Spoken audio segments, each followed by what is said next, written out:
Hey, how's it going everyone? It's me, it's Count here with a brand new Pokemon Go video. So yesterday I put out a video talking about the Lure Module box and talking about why I thought it was a bad idea for Pokemon Go. And well, in that video I didn't do my due diligence and I stated some facts that were actually false.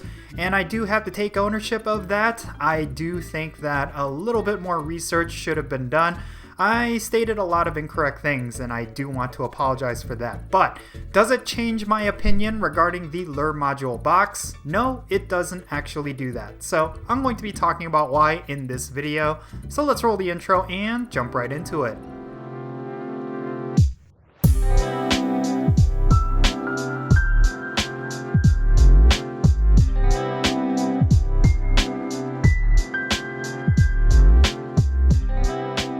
Okay, so let's address the big elephant in the room. So within yesterday's video, I mentioned that the Lure Module box's pricing is all contingent on how much you have spent in Pokemon Go. This is actually completely false. It turns out the pricing was actually kind of random, or there is a correlation that the community has not detected yet. Now, in general, players were extremely unhappy about this Lure Module box, even though we didn't know too much about it, but Niantic did respond and they stated that they are testing this out to try to get the best possible experience for every single individual player. And that kind of goes along with what I was trying to say yesterday, where I was thinking that Niantic was trying this out to help out players who typically do not spend money in Pokemon Go, and I still think that is somewhat true. Because of course when it comes to the pricing of this sort of thing, I think Niantic was trying out a lot of different pricing models to see what players were actually willing to spend. Now, I think this is still problematic because it shows that Niantic is still mostly caring about maximizing the amount of profit that they can gain from something like this, and for them to have these varied prices to see what sticks, I mean, they're basically fishing for the best possible method to get money from us. So, in my opinion, I do think the Lure Module box is still really shady, and it's not something Niantic should utilize moving forward. If they were to go with a varied pricing model, I do think that's going to be a detriment for Pokemon Go, but at least it seems like this is a one-time test for one specific box, and they're going to see if players are actually going to spend certain amounts of Pokecoins in order to get this box. And you know, I really think that us as players need to be more keen on what Niantic is trying to do. Obviously, they're trying to squeeze as much Pokecoins as they can out of us, regardless if we are free to play or pay to win. Niantic is trying to see how much Pokecoins we are willing to spend for certain items just like these. I will reiterate what I said yesterday, that Niantic is a business first and foremost, so of course it's natural that they will want to try to get money from us as players,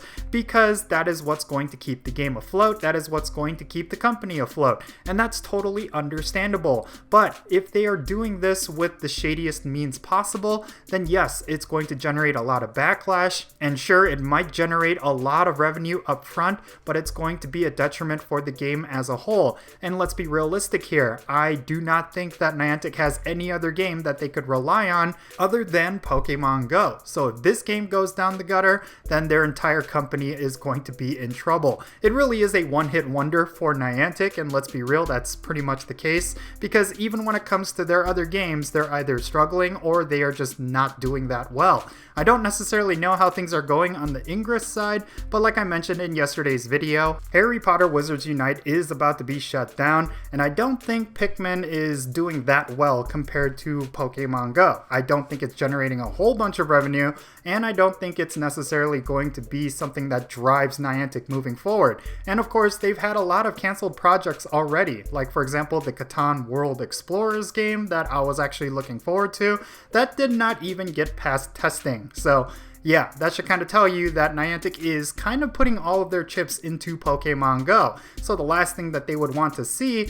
is for all of the players and the community to turn their backs on this game. And with the way Niantic has been handling monetization as of late, it really seems like they're moving in that direction. And I really am concerned about that, because when it comes to Pokemon Go, I actually really enjoy this game. And there are a lot of great things about this game for free-to-play players that a lot of players miss, because because a lot of the negativity and a lot of the bad decisions that Niantic make tend to overshadow some of the good things that they've done for this game, and I do think that's solely on Niantic's shoulders. As long as they continue making these missteps, people are going to gloss over all the good things that they're doing for this game, so if they want to generate a positive buzz for Pokemon Go, then they need to continue avoiding these sort of things and just do the testing internally or have focus groups or something like that. Rather than using the players to test case your different scenarios, I really do think they need to keep these sort of things internally, because a lot of players are sick and tired of being either the guinea pigs for Niantic's test cases or just free labor with the AR mapping stuff that's currently going on.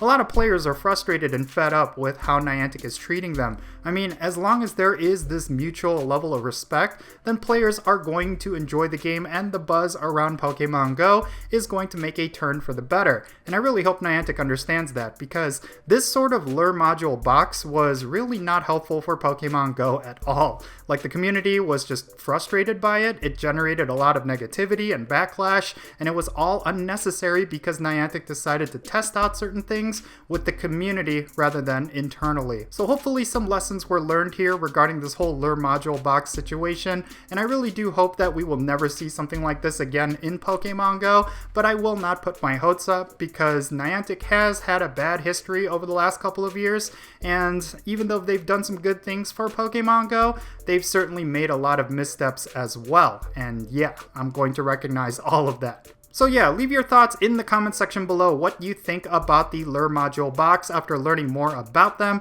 And again, I do apologize for some of the misinformation that I shared yesterday, but it does not change my opinion on the lure module box. I still do not think it has any place in Pokemon Go, and like I said, I really do hope Niantic doesn't do something like this again, and then they have more respect for their community. We'll just have to wait and see. But that's going to be it for this video. I really hope you ended up enjoying it, and if you did, make sure you hit that thumbs up button and subscribe if it's your first time here. And I am Count Jinsula. Be safe, have fun, love yourself, and I will catch you all later.